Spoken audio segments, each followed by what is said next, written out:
What's good, you guys? Back here with the Angels MLB The Show rebuild as we're getting in closer to the end of the season, just coming off of the draft. If you guys missed that, go back and check that one out. So here today, we'll kind of get into signing those draft picks, viewing those draft picks, which means we're going to get through the rest of July and most, if not all, of August. Get us right up to the September call-ups for one more video here in the regular season, and then we'll be in the postseason, which looks like we'll be in very good position for, as we are 58-39, 5.5 games over the Athletics, 6.5 over the Astros, as this year is coming to a close. It's looking like we're kind of wrapping up our spot here in this postseason to go ahead and defend last year's World Series championship. So make sure you guys leave a like, comment, and subscribe if you guys are enjoying the series still and ready to see it come to its end finale.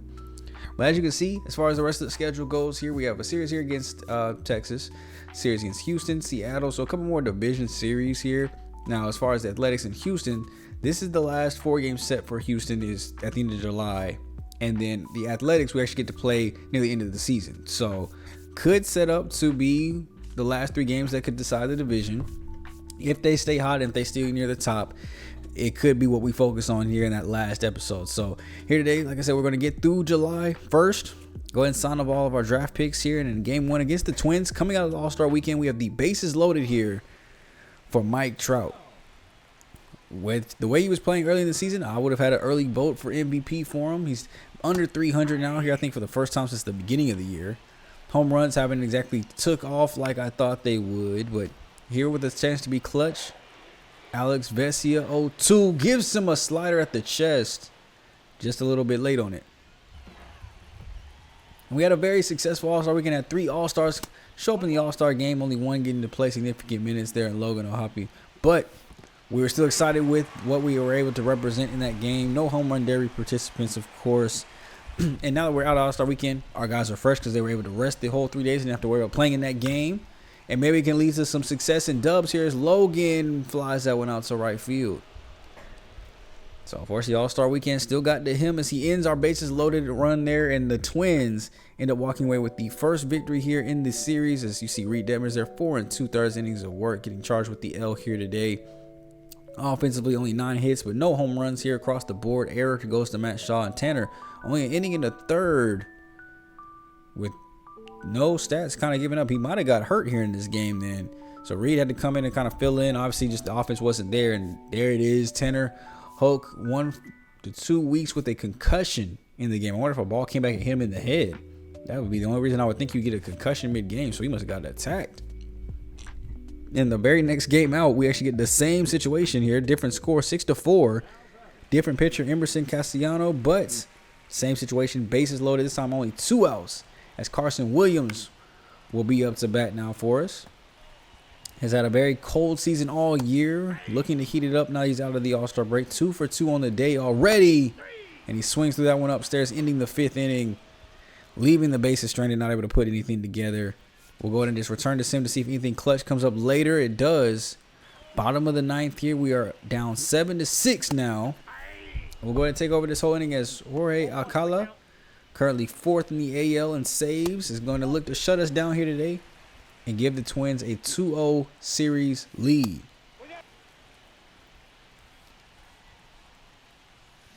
Pop that one opposite field. Same place he hit it last time. Same result. Logan goes down swinging. And let me know what you guys think down below, man. Are you guys liking the pace of this? You know, honestly, I'm kind of using this as a tester too to see what we do for the future. Like, do we want to go faster pace, less full games, more player locks, more, jumping into games like this? Of course, we'll do it more frequently near the beginning of the series and won't skip as many of them here like we are late. But is that maybe the way that we need to go? If you guys like that kind of style, you don't want as many full games, let me know. Of course, we would make the switch though before MLB The Show 26 drops. I definitely want to see and get you guys' opinions and thoughts on that down below in the comment section. So let me know what you guys are feeling. But after that strikeout there by Zach Neto, Matt Shaw here pops this one up into foul territory over near the seats in the dugout for the Twins, and he will just reach over and grab that one. And the Twins take an easy 2-0 series lead here off the rip. This is not how you want to come back after All-Star weekend, losing 2 games immediately. Offense playing great in both, but pitching. George Klassen again 4 1/3, 3 walks, 6 earned runs. Pretty bad outing there for him. Multi-hit games for Trout, Henry, and Nolan. So like I said, the offense was theirs. Both Trout and Henry hit home runs here today. But we go into game 3. We actually win that one 10-3. Finally getting some pitching there from Jordan Wicks. Able to go ahead and shut down their offense. 10 hits as a whole. Only 1 home run from Logan Hoppy, but hella doubles. Henry, Neto, Nolan, Logan. Carson Williams gets 2 of them. And Wicks goes 6 innings, 2 earned, 4 walks. Very strong start for him. We start up a series here against Texas right afterneath. And it's finally fun to start signing some of these draft picks. So we'll kind of basically show you guys when we actually get guys signed. Not going to show you guys the whole process this time around, of course, because we're probably not going to see these draft picks. But we get the win here in the first game against the Rangers, despite Logan Gilbert, 6 innings, 4 earned runs. And then in game 2, we're able to go ahead and knock across 4 home runs as a team. Tobias Logan having a 2 home run day. And Christian Javier going 6 1/3, 3 earned runs in the bullpen, shutting it down. And we're finally signing our first draft pick here, the first overall pick for us, or second pick actually, Marshall Fry as starting pitcher there. Got him at pick number 31, I believe it was, 32, 31. And then going right back into looking at a couple other guys here. So we're getting them fully scouted here. You see San Santos ends up being at 126 on the board, around 61 to 71. So probably a D type of player. Probably would never make it up here. But I like some of the attributes that he had. Could be a solid maybe bench player role, so we decided to go ahead and just sign him. And one thing I do struggle with is like not signing a guy just because I just feel like, you know, if we have the money, you always need the depth here at MLB, so you want to field at least 3 different teams and then some at single A. So yeah, anytime I get a chance to just sign somebody that can be depth, I'm gonna do it. But you can see that we went on a long winning streak there, sweeping the Rangers, winning the first 2 against the Mets. So a little bit of a 6-game winning streak there before losing game 3. And then coming into the Mariners series here, who have now dropped their way back into last place in the division. We actually ended up losing the first 2. Tanner comes back from injury.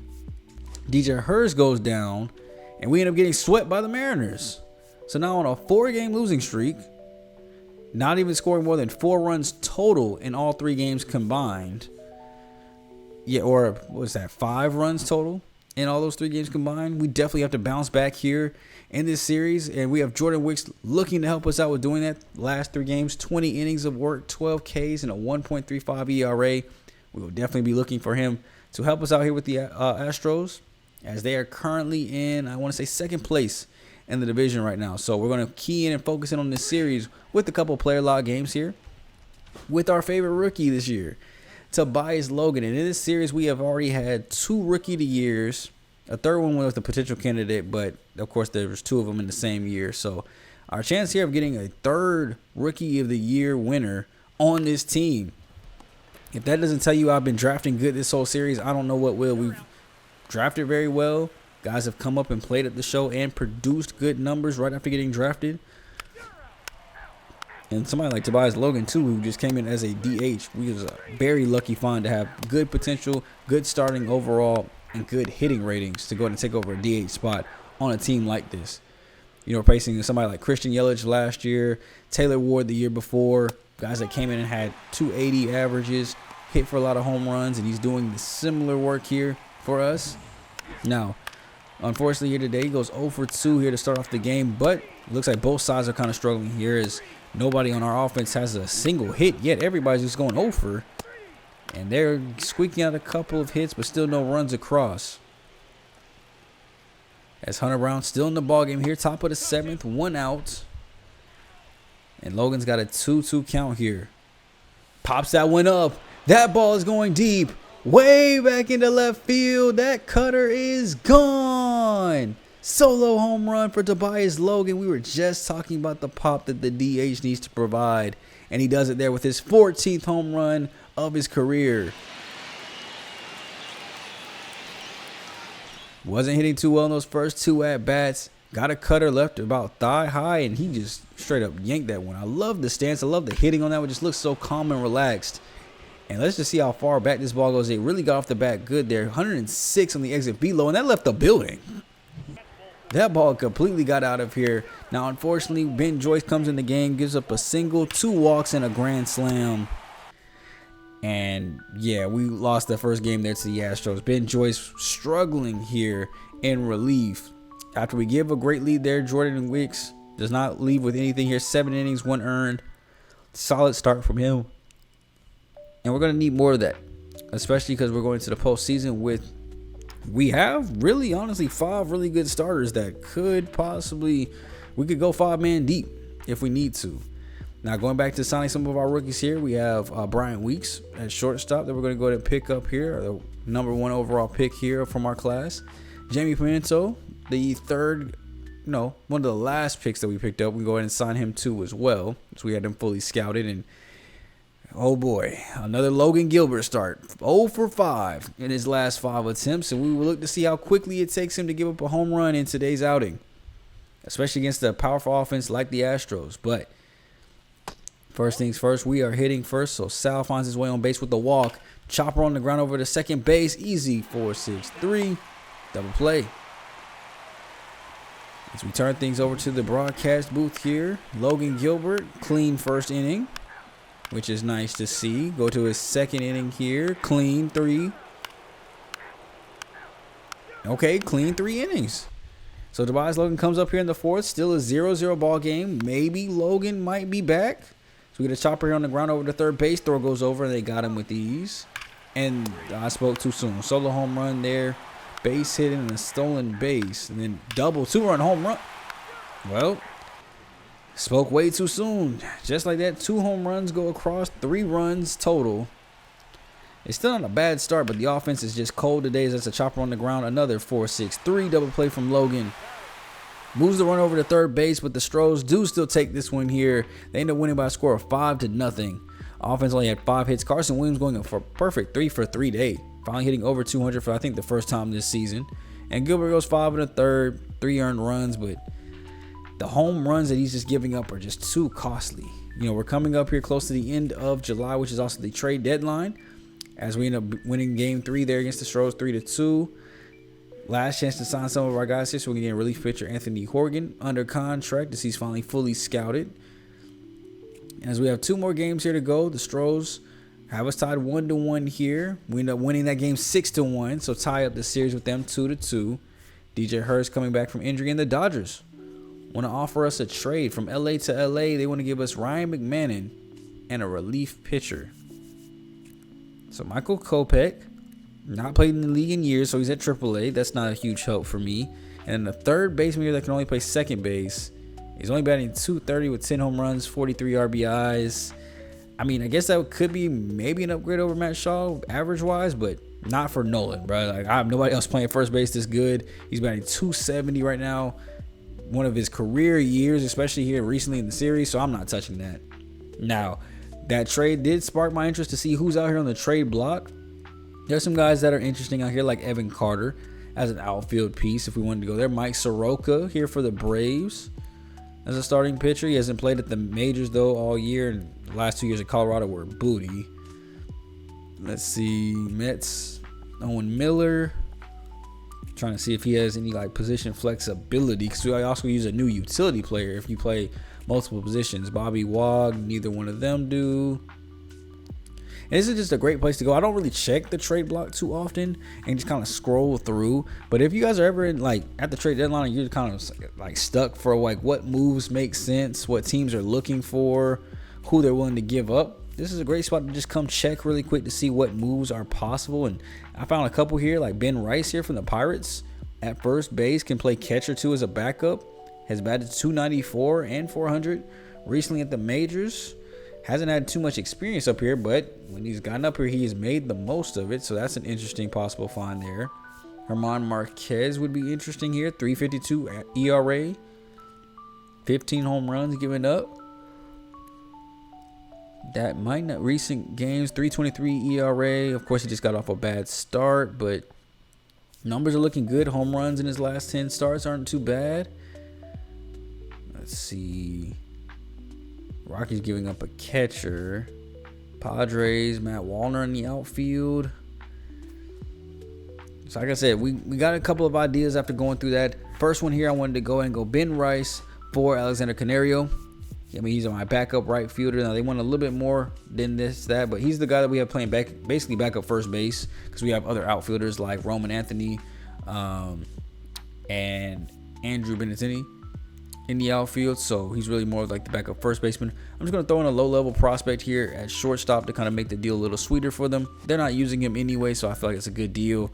And then here, yes, UCIM shopping around Logan Gilbert, who's been struggling recently, and Shane McClanahan, only slightly underneath, about the same age here. And they've been producing the same amount of results. I'm going to throw in a potential right fielder just to help them out because they are looking for corner outfield too as well. Help. We're going to offer this trade here to the Red Sox, and it's going to be accepted. So Logan Gilbert's on the move to Boston, and we'll be picking up Shane McClanahan as the new ace of this team, getting another lefty in the lineup. And I really like that. And then one more move here just for a utility player, Vidal Brujan from the Cubs. Actually has very good position flexibility as far as infield and outfield. We're going to trade him out for Zach McKinstry, who's been struggling coming off the bench. Both these guys in the last years of their deal, both older. I mean, we're giving them a better player here with Zach at 79 overall compared to a 70. So he'll come in, give you the same position flexibility, and maybe he'll play better in Chicago than he does here in LA. So those are 3 good moves that we just made. You see our big move coming up there on the board for the whole league to see. 3 big moves that I think will help boost this team. 2 of them for the bench, 1 of them for our starting pitching. And those were our 2 big areas that I wanted to address at the trade deadline. So one of my first times actually making moves at the deadline to make us go forward, which I think will actually propel us to a better record. And here in this game, we do end up losing is George Glasson. 6 innings, 1 earned, but Ben Joyce again struggling, which is kind of annoying. I mean, ERA still at 3.25, but he's not playing good. So I'm switching him and Cano here as the setup man because I feel like Cano's just got a little bit more clutch in him. The ERA is lower. The whip is way lower. Only 7 home runs given up in 66 innings. So we're definitely going to make that move and sign one of our last draft picks here. Shortstop Damian Guerrero. And there it is. The draft class is fully set up here. So nobody in blue, but a lot of green and only 1 yellow. As we start off with Brian Weeks here, 69 overall, 84 potential. He's got great power to start out his career here, especially power versus right. Just everything else is kind of mediocre, and the defense is average. So it would definitely be a fun prospect to build up if we're going to maybe another year or 2, but definitely wouldn't come directly to the league off rip just because the vision is so low. The defense is, I'm not even really sure if you can say it's playable in the 60s. Now, after him, let's go with all the infielders first. So we have Damian Guerrero here later on. He was a 50 overall to start with. You see everything is basically very basic. This is a single A player at best. I mean, coming in with 78 potential though, has the room to grow to a bench player. Sean Santos, great contact, vision, and fielding and reaction. Just doesn't have an arm. This is a solid backup first baseman that you can put on the bench. That's MLB level contact, MLB level vision, MLB level clutch at 80 fielding, 87 reaction. I don't need him to throw the ball. Come over and play backup first base, and that's it. I would even take left field off as his secondary position. You're not playing in the outfield with that arm. I think that would actually, if we had another season to play, I would probably at least test him out at spring training to see if he can do it. See what the hitting would be like. So at relief pitcher, Anthony Horgan here. Ends up being a 65 overall, maybe not directly to the league here with the hit per 9, home run per 9 being where they are right now, but 75 potential, shows room for growth. 81 potential here for Marshall Fries. He's a 73 overall. Great numbers here, at least for walk per 9. Good starting point for hits and home runs, but not going to be striking out a whole lot of guys with his 4-seam, 2-seam, slider, and curveball mix. None of those really touching more than 95, 96 miles per hour, it looks like. And then our other one, Jamie Pinito, 74 overall here. Better, well-rounded on his per 9s. Hits per 9 still low, but he's actually going to be touching around 97, 99 on that 4-seamer, matching that with a slider, curve, and a cutter. So not a bad pitch mix for them. Both guys at 4. Both guys have great stamina, and both guys could have probably been something here with that 73 potential. I definitely think if we go into another year or 2, they'd probably find their ways up, especially both of them starting out in the 70s. As we go ahead and jump back into simulation here, you see Shane McClanahan here in one of his first starts with his new team. A 5-0 shutout going into the 9th inning. Of course, we got to jump into this 78 pitches to this point. So very low pitch count. Can he finish out the complete game shutout? Let me know down below what you guys think of those moves. Did any of them surprise you? Did you guys not like any of them? Or are you guys fans of all those moves? Do you think it makes us better? Me personally, I think we got a better backup first baseman than Ben Rice. Someone that's going to actually play the position, more full time, so maybe more rest for Nolan. A better utility player with how he was hitting in his average with Vidal Bruja. And Shane McClanahan, obviously getting a strikeout there, he's 8th of the game. He's playing more consistent right now. Logan Gilbert did have a higher overall, but in this game, I'm starting to slowly but surely realize that overall and potential, you can kind of ignore sometimes as we get another strikeout there when the numbers are saying to him. Right now, the numbers are saying that Shane, way better than Logan. Logan had a fire start to the season, but then just dipped down and has not been able to climb out of that hole at all. So here, line drive there into the outfield, though. That'll get down for a hit. It's going to go into the gap there, so that's going to be easy extra bases here. 2 outs. I'd imagine they wouldn't take him out.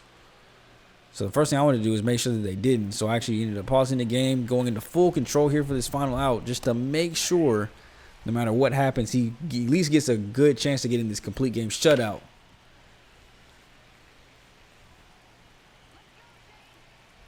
Chopper on the ground. Bo Bichette right to first base. Nolan takes it over himself, and he will get the complete game shutout there. Great start, though, for his first start with the Angels. Here at home in front of the home fans, we were able to greet him properly, not have to have him let him do it on the road.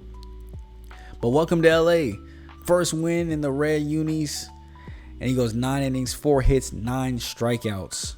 And the offense were able to hold him out on the back end. Vidal gets his first home run of the season, so shout out to that. Nolan gets his 14th, and Pierre joins the 30 home run club for the first time in his career, hitting 30 home runs, now at 92 RBIs as he's eyeing down that 100 RBI club too as well.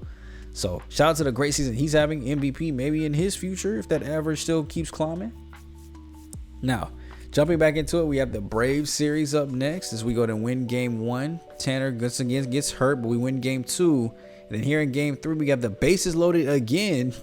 6-4 ball game here in the bottom of the 6th. They love to give us these bases loaded situations. Can we actually capitalize on one of them is the big question mark. Logan, 0-2, swings upstairs and misses. As Jason Adams gets some swinging. Now he just needs an out of any kind here. Going to Nolan. Line drive on the 4-seamer. We're getting to the outfield. We're going to score 1 and bring the second one across. This throw is going to go up the line, and Henry slides in safely. It's a 2 RBI base hit for Nolan Schnell, getting us right where we need to be. Now the ball game is tied. And now it's up to Zach Neto. Can he keep this lead going? That's a first pitch swing there on the circle change. Opposite field toward the wall. It is gone. Off the MLB The Show 25 signage out there for a called home run there. 368 feet on that one. His 13th of the season. And that 3-run home run just puts us up 9-6. I was not expecting Zach Neto of all people. I thought it was really going to have to keep going at a tie ball game and come back in later, but gets a circle change a little bit early on, it looks like, but I'll take the opposite field knock. And we do end up actually getting the victory after that too as well. So great job by the team there, able to bounce back from the bases loaded deficit, and we're able to go and turn this one around to a victory here. You see the fans are turning up. We love getting those wins here at home. And they're loving that this team has finally been rebuilt to greatness here as we get another dub here. Sal and Matt and Henry all go for 3-hit ball games here today. So shout out to all of them getting 3 hits on the day. Sal gets his 3rd triple. Shaw's 12th double. Pierre's 4th double. Logan gets his 15th home run here today. And George Glasson, 3 innings, 6 earned. Another bad start for him. Thankfully, we do have 6 really good arms, I feel like. So, I mean, if anybody has a bad start, we can kind of rotate them in and out. With Tanner doing good right now, I think it's best to kind of look to see how they've done recently. Tanner here has had a good time up here at the pros. Not bad at all for his first time up here. I think this is definitely the right time to get him up here. He's up to a 77 overall now. 4.8 ERA overall the whole season, and in his last 10 starts, a 5.37 ERA, 31 earned in 52 innings, and 10 of them being by way of the long ball. Compared to Reed Detmers here, his last 10 games, 427. Only 4 home runs given up, which has been a problem for us. So I think we're going to let Reed stay in the lineup, bring Tanner in for George. And now my only question is, can I move Tanner back into the 3 spot and Reed down to the 4?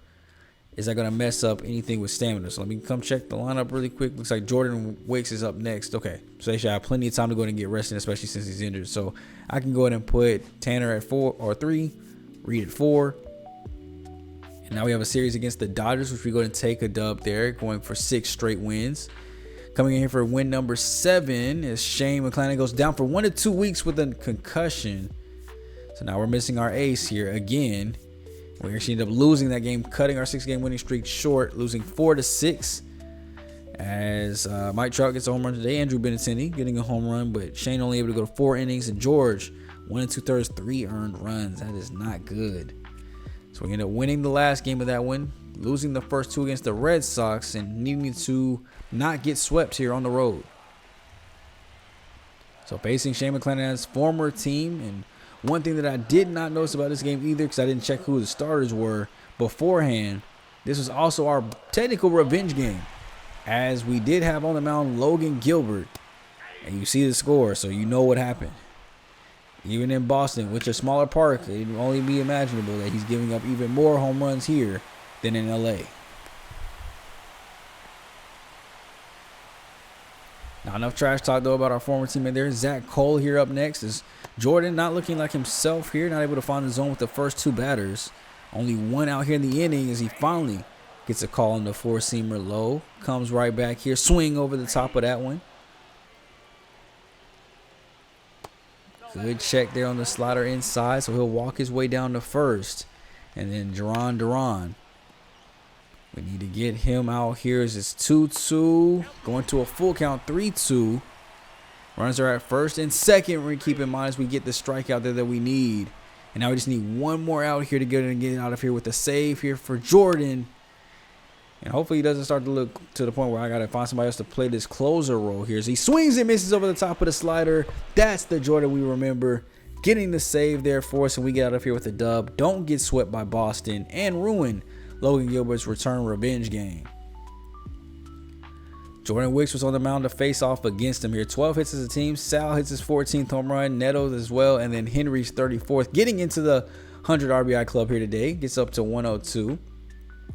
So we go ahead and scroll down to the bottom. Yep, Logan, 6 innings, 3 earned runs. I knew it. Pretty good start, though. I mean, that's not a bad start. You just had, no offense to back it up there. So they got 3 runs in the 9th.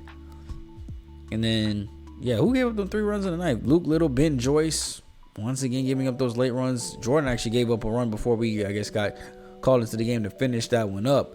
And, yeah, I did want to check here on Gilbert. He did give up 2 home runs there in that first inning. We scored 3 right off the bat. Pierre and Frelick both hit their home runs to start the ball game off. And here against the White Sox, bases loaded again. We end up winning here 5-3 to go to close out that series, 3 games to 1. As we go ahead and start up a series here against Kansas City and Seattle, who is now in 2nd place over Houston, as the Athletics have fallen off. So now this is really going to be one of the last series against the team that could possibly take the division from us. So we win game 1. Royals take game 2, and they take game 3 as Kelly Crucian will be out for the year with the torn Achilles tendon. And that sets us up here with the series against the Mariners, who are 7 games behind us now in the division. We are at 78 wins, slightly behind the Orioles at 80 and 50 for that first seed, but we still would get a first round bye as the 2 seed. We just got to look to close up this division here with the Mariners. And I just wanted to come and check the stats here really quickly, as the team has been really on fire here at the end of the season. We're 13th in batting average, 1st in at bats there. You see 6th in runs, so we're scoring a lot. Extra base hits, so doubles. We are at 12th with 223 home runs. I'd imagine we're in the top 10. We're at 8 with 170. So offensively, we're tearing the cover off the ball. We're getting people in and around and hitting for a good average.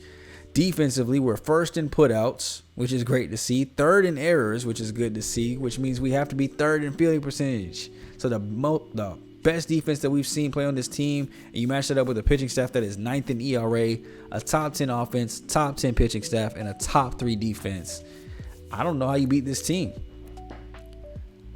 Unless, of course, you found your way against Ben Joyce, who's been struggling here recently. So I'm making a move here to kind of switch things up.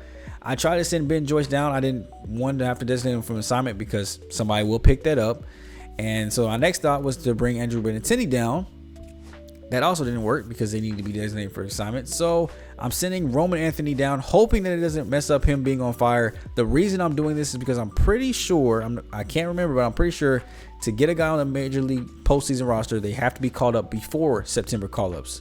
So I wanted to bring up Cecil Kendrick before the postseason started. So that way, if Ben Joyce does not get his act together, I have another reliever in mind that can come over and take that spot. So I'm letting Cecil come up. Here in about 2 days, we're actually going to get Shane McClanahan back, so we're going to have to send him right back down. And then when September call-ups come back, we're bringing both Roman and Cecil back to the Major League roster. And those are going to be our 2 September call-ups to go and finish out the year. I think we'll be fine without Roman with the bench that we have right now for this, at least in the next 2 weeks. And next time out, we'll finish the rest of August and basically actually finish the season, setting up the postseason next time out. So if you guys did enjoy, leave a like, comment, and subscribe for your boy. And I'll catch you guys in the next video. It's me, your boy GM Smooth. I'll catch you guys in the next video. I'm out. Later.